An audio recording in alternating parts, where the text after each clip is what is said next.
Je bénis le Seigneur pour qu'il nous fait grâce aujourd'hui de partager la pensée du jour.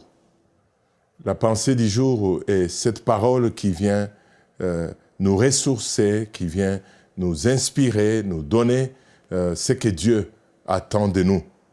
Notre pensée du jour reste connectée.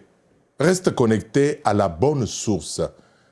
À cet effet, il y a deux versets à lire.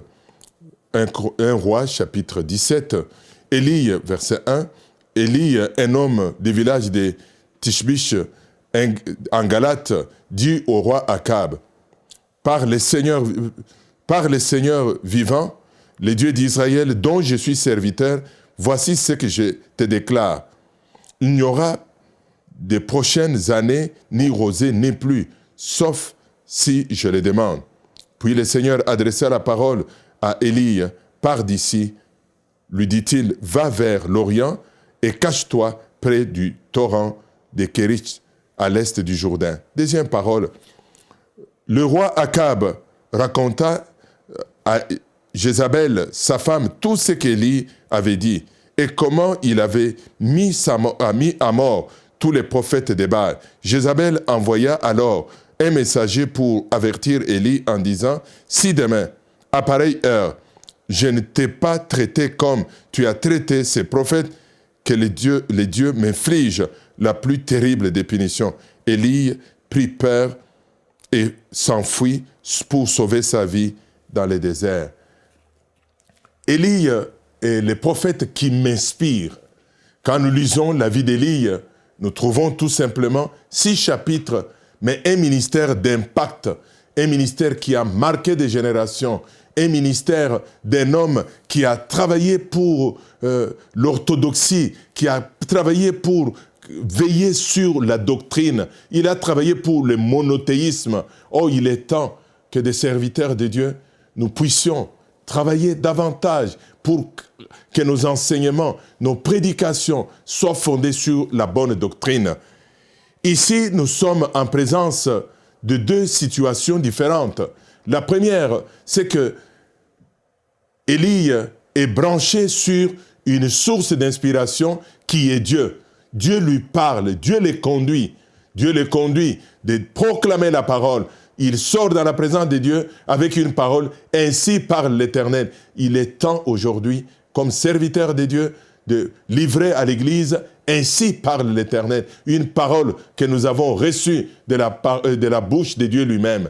Mais Élie est cet homme qui, dans tous ces temps de ministères d'impact, des ministères de fruits remarquables, il a été conduit par le Seigneur. Le Seigneur le conduit au torrent de Kéricme. Le Seigneur le conduit chez la veuve de Sarepta, où il y a eu la résurrection de son fils. Le Seigneur le conduit sur le mont Carmel. Il marche d'exploit en exploit, de victoire en victoire. Jézabel, la reine, et Akab ont peur de ces prophètes de Dieu parce qu'il est conduit par l'Esprit. Dieu est la source d'inspiration de cet homme de Dieu. Mais pour des raisons que je n'arrive pas à comprendre, la fatigue, l'abattement ou quoi, je n'en sais rien. Mais une chose est vraie, qu'il est arrivé un temps dans sa vie où il a prêté l'oreille à une parole qui venait de son ennemi, qui était Jézabel, une mauvaise source d'inspiration. Dès qu'il a prêté l'oreille aux paroles de Jézabel, il est allé dans le désert. Il a été découragé, il a souhaité la mort. Lorsque nous parlons « reste connecté », c'est reste connecté sur la bonne source qui est la source de l'inspiration divine.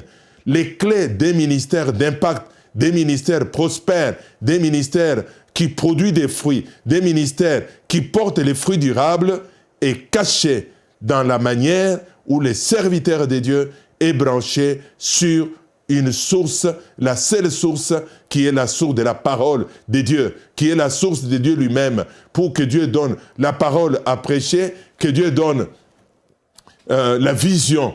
Et lorsqu'un homme de Dieu repose son ministère dans la dépendance à la volonté de Dieu, à la direction divine, la main de Dieu les conduit, l'Esprit de Dieu les conduit. Il arrive des fois que dans notre propre ministère, nous ayons déjà eu une bonne expérience et nous faisons les choses par accoutumance, disons par habitude, nous les faisons par des principes que nous avons établis, les principes des hommes.